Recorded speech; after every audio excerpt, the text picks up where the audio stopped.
Hello बच्चों, मैं Prince आपके अपने यूट्यूब चैनल पर आपका स्वागत करता हूं। जैसे कि बच्चों, मैं हिंदी व्याकरण की एक सीरीज चला रहा हूं जिसमें आज ये चौथी क्लास है मेरी और आज का टॉपिक है समास।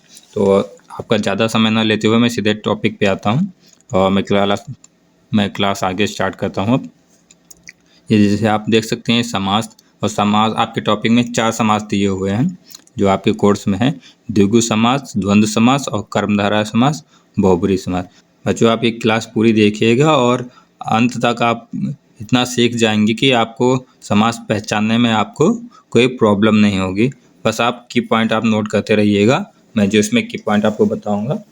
बस आपको सिर्फ वहाँ पे समास पहचानना है और आपका 1 या 2 नंबर का जो भी आता है वो आपका फिक्स हो जाएगा। जैसे सबसे स्टार्टिंग में आप पहला समास देख रहे हैं, ये द्विगु समास है। अब द्विगु समास की परिभाषा ये है, जिस समास का पहला पद संख्यावाचक हो या किसी संख्या के समूह को दर्शाता हो, ठीक है, और साथ ही दूसरा पद भी प्रधान हो। ठीक, तो जैसा कि आप कहने का मतलब ये है कि जिस समास का पहला पद संख्यावाचक हो, जैसा कि मैं एक ये उदाहरण लेकर आया हूँ, देखिए नवरत्न। अब ये नवरत्न को अगर समास विग्रह किया जाए, देखिए 9 रत्नों का समूह, तो यहाँ पे देखिए जो 9 आया हुआ है ये संख्यावाचक है। और यहाँ पे बताया गया तो दूसरा पद प्रधान होता है, तो ये इन रत्नों की बात की गई है। कितने रत्न? 9 रत्न। तो 9 रत्नों का समूह आप देख सकते हैं यहाँ पे। ये 9 पहला शब्द है संख्यावाचक और ये दूसरा पद जो है आपका ये प्रधान पद है जिसकी बात की जा रही है। यहाँ पे कितने रत्न है? 9 रत्न। तो यहाँ पे आपका पहला पद आपका संख्यावाचक हो गया। दूसरा आप देखिए नवरात, देखिए यहाँ पे हो गया 9 रातों का समूह, मतलब यहाँ पे भी आपकी एक संख्या आ गई 9 रात, तो 9 रातों का समूह। चतुर्भुज, तो चतुर्भुज यहाँ पे देखिए 4 भुजाओं का समूह, यहाँ पे भी 4 आ गया, तो आप देखिए ये भी एक संख्यावाचक हो गया। जैसे पंचवटी, तो 5 वटों का समूह, तो यहाँ पे भी संख्यावाचक। देखिए पहला पद आपका संख्यावाचक आ गया और दूसरा पद ये आपका ये वट हो गया। वट मतलब पेड़ होता है। ये अठन्नी, तो अठन्नी ये 8 आनों का समूह, यहाँ पे ये देखिए 8 आनों का समूह। तो देखिए 8 और आने पहले जैसे आप भी रुपया चलता है तो पहले कभी 1 आना, 2 आना, 3 आना ऐसे चलता था। फिलहाल मैं तो नहीं जानता हूँ, मैंने कभी देखा नहीं है, लेकिन पापा लोग बताते हैं पहले कि ये आना मतलब 1 कौड़ी 2 कौड़ी ऐसे करके रुपये चलते थे। जैसे हम भी 1 रुपया, 2 रुपया, 3 रुपया, ऐसे 5 रुपये का सिक्का ऐसे चलता है, तो पहले आना चलते थे। तो आप मान सकते हैं पे जो 8 आ गया है, तो 8 आनों का समूह। जब 8 आने मिलते थे तब एक अठन्नी होती थी, मतलब 50 पैसे, आज की 50 पैसे के बराबर। तब तो 50 पैसे भी बंद हो गए फिलहाल। तो पंचतंत्र, देखिए ये देखिए पंचतंत्र, तो पंचतंत्रों का समूह। त्रिफला, तो 3 फलों का समूह। तिरंगा, 3 रंगों का, आप देख सकते हैं 3 रंगों का समूह।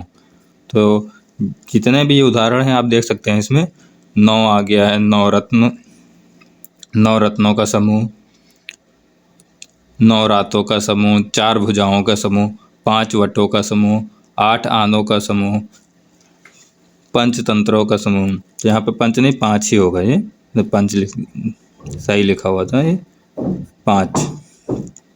तो 5 तंत्रों का समूह, 3 फलों का समूह और 3 रंगों का समूह। मतलब कहने का मतलब है वह समास जिसमें पहला पद संख्यावाचक हो और दूसरा पद भी है वो भी है नहीं महत्वपूर्ण होता है, प्रधान होता है, वो भी प्रधान होता है, और पहला है नहीं जो पद होता है वह संख्यावाचक होता है, तो वहाँ पे आपका द्विगु समास होता है। तो आपको पहला समास समझ में आया। द्विगु समास कौन सा होता है? जिसमें पहला पद है नहीं संख्यावाचक हो और दूसरा पद प्रधान हो। ठीक है, अब आगे हम बढ़ेंगे द्वंद्व समास। देखिए द्वंद्व समास में अब आगे हम पढ़ेंगे। ये देखिए अब द्वंद्व समास की परिभाषा आप देखिए, वह समास जिसमें दोनों पद प्रधान हो और विग्रह करने पर और या जैसे शब्द आते हैं। कहने का मतलब है ना, जब आप उसका समास विग्रह करेंगे तो उसमें है ना जो विभक्ति और या या फिर और लगेगा या फिर या की विभक्ति आएगी। तो आप जैसे यहाँ पे देख सकते हैं लाभ हानि, तो लाभ को अलग करेंगे तो लाभ होगा या हानि होगी। ये देखिए पाप पुण्य, या तो पाप होगा या पुण्य होगा। ठीक है, यहाँ पे यह आ गया। ठंडा डैश गर्म, तो ठंडा या गर्म। माता और पिता, भाई और बहन, राधा और कृष्ण। देखिए इसकी एक पहचान होती है द्वंद्व समास में। देखिए योजक चिन्ह लगा होता है, जैसे यहाँ पे देखिए ये योजक लगा हुआ है, ये योजक लगा हुआ है। तो अधिकांशतः द्वंद्व समास में आप कहने योजक चिन्ह लगे हुए होते हैं। तो आप ये देख सकते हैं इसकी पहचान क्या होती है, ये योजक चिन्ह अधिकांशतः वहाँ पे लगे होते हैं। और जब विभक्ति करेंगे और या लग के आएगा। जब आप अपोजिट होता है यहाँ पे देखिए, जब और या कब लगता है, देखिए यहाँ पे लाभ या हानि, आपका या तो लाभ होगा या फिर हानि होगा। ठीक है, अब यहाँ पे लाभ और हानि नहीं लगाएंगे, आप लिखेंगे लाभ या हानि। अब जैसे यहाँ माता और पिता, तो यहाँ पे माता या पिता नहीं करेंगे, माता और पिता, क्योंकि ये जहाँ पे अपोजिट वर्ड आते हैं वहाँ पे या लगता है।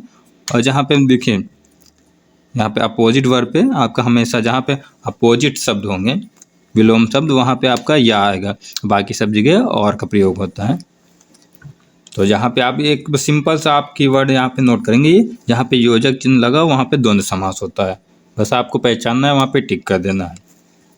अब आगे पढ़ेंगे, हमारा चौथा समास होगा कर्मधारय समास। वह समास जिसमें एक पद विशेषण और एक पद विशेष हो। आप उदाहरण जैसे देखेंगे, इसमें आपको परिभाषा से थोड़ा कम समझ में आएंगे, लेकिन उदाहरण जब देखेंगे, देखिए नील गाय। अब नील गाय जिसने देखी होगी तो उसको पता होगा नील गाय कैसी होती है। ठीक है, तो नील गाय मतलब एक तरफ गाय होती हो, तो उसकी देखिए गाय की विशेषता बता रहा है। ये गाय है, ये हो गया विशेष आपका। यहाँ पे आप ये विशेष लिखेंगे, गाय को विशेष। ठीक है, यहाँ पे पहला पद है, ये दूसरा पद है, और दोनों है नहीं इम्पोर्टेंट होते हैं, मतलब दोनों प्रधान होते हैं। तो इसलिए ये विशेष हो गया गाय, और नीली, आप नीली क्या है, ये विशेषण। गाय कैसी है, नीली है, तो ये हो गया इसका विशेषण। तो यहाँ पे आप विशेषण लिखेंगे। ये देखिए, तो विशेष क्या है, गाय, और गाय कैसी है, नीली। तो गाय की विशेषता बता रही है कि यहाँ पे गाय नीली है, तो नीला शब्द हो गया, नीली शब्द हो जाएगा, तो हो गया विशेषण आपका। यहाँ पे देखिए चरण कमल, कमल के समान चरण, ये देखिए चरण आपका ये हो जाएगा विशेष, विशेष। ठीक है, और कमल आपकी विशेष, मतलब कमल के समान चरण, मतलब यहाँ पे ये विशेषता हो जाएगी, ये इसकी विशेषण ये हो जाएगा। जो कमल है आपका ये विशेषण। नव युवक, नव है जो युवक, मतलब नया, मतलब जो अभी अभी अभी युवक, मतलब जो युवावस्था होती है, नव युवक मतलब अभी अभी यंग हुआ हो, या युवक कह लीजिए जो अभी ये नहीं युवावस्था में अभी अभी आया हो, मतलब युवावस्था उसकी प्रारंभ हुई हो। जैसे कि आप लोग भी अभी हाई स्कूल इंटर में जब जाएंगे तो आप ये नवयुवक ही कहलाएंगे। जब इंटर आप समथिंग कर रहे होंगे या जैसे इंटर पास आउट होंगे तो वो नव अवस्था होती है, मतलब युवावस्था होती है आपकी। आप देखिए महान आत्मा, देखिए महात्मा को कहते हैं महान है जो आत्मा। यहाँ पे आत्मा की विशेषता बताई जा रही है, यहाँ पे आत्मा विशेष हो गया और ये महान उसकी विशेषता, मतलब महान है जो आत्मा। जैसे आत्मा अच्छी बुरी आत्मा भी होती है, महान भी आत्मा होती है, तो बुरी आत्मा भी होती है। तो देखिए यहाँ पे आत्मा की विशेषता बताई जा रही है, तो यहाँ पे आपका कर्मधारय समास हो गया, जहाँ पे एक पद की विशेषता, मतलब पहला पद है नहीं दूसरे पद की विशेषता बताता है, वहाँ पे कर्मधारय समास होता है। जैसे लौह पुरुष हो गया। अब लौह पुरुष में देखिए लौह के समान पुरुष, मतलब जो पुरुष है वो लोहे की तरह है, मतलब लोहे का मतलब मजबूत, तो लौह पुरुष हो गया। तो लौह पुरुष मतलब एक तरफ से उपाधि होती है लौह पुरुष, जैसे सरदार वल्लभ भाई पटेल। तो यहाँ पे पुरुष कैसा है, लौह के समान है, तो लौह पुरुष हो गया। अब नील गगन, तब गगन की विशेषता बताई जा रही है, यहाँ पे गगन विशेष हो गया आपका, और इसकी विशेषता कौन बता रहा है, गगन कैसा है, नीला है, तो यहाँ पे विशेषण हो गया, तो नीला गगन, यहाँ पे आपका कर्मधारय समास हो गया। ठीक है, तो आपका अब लास्ट का समास बचा है आपका ये बहुब्रीहि समास। तो ये आप बहुब्रीहि समास यहाँ पे आप देख सकते हैं, वह समास जिसमें दोनों पद मिलकर किसी तीसरे पद की ओर इशारा करते हैं। आप समझते हैं, वह समास जिसमें दोनों पद मिलकर किसी तीसरे पद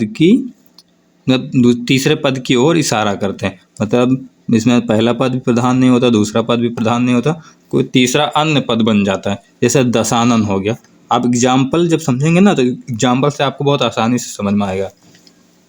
देखिए जैसे यहाँ पे लिखा हुआ है दशानन, 10 हैं आनंद जिसके। अब बताइए 10 आनंद किसके हैं? मतलब 10 आनंद से आपको क्या समझ में? 10 हैं आनंद, आनंद माने सर होता है या सिर मान लीजिए, तो 10 हैं आनंद जिसके। अब 10 सिर किसके हैं? अब यहाँ पे 10 सिर हैं रावण के, तो ये देखिए रावण, तो देखिए 10 आनंद किसकी ओर इशारा कर रहा है? रावण की ओर, क्योंकि 10 सिर किसके हैं? यहाँ पे एक हिंट, 10 आनंद मतलब 10 हैं आनंद जिसके, तो अर्थात किसके हैं? रावण के।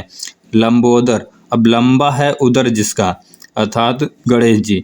देखिए गणेश जी का है नहीं, सोड़ लंबे है तो उनको लंबा उदर कहते हैं, तो लंबोदर। ठीक है। चक्रपाण, अब चक्रपाण, चक्र को धारण किए हुए हैं जो, मतलब आप चक्र कौन धारण करके रखा हुआ है? आप इमेजिन कीजिए कि आपने कभी पढ़ा हो कहीं पे चक्र कौन से भगवान ने धारण करके रखा हुआ है, तो बताइए। तो विष्णु भगवान। ठीक है। और इन चंद्रधर, चंद्रधर का मतलब चंद्र है जिसके धर पर। अब सोचिए चंद्रधर कौन है, तो तीसरा पद क्या बन सकता है? अब जिसके सर पे चंद्रमा हो, तो कौन है? शिव जी। ठीक है, तो शिव जी।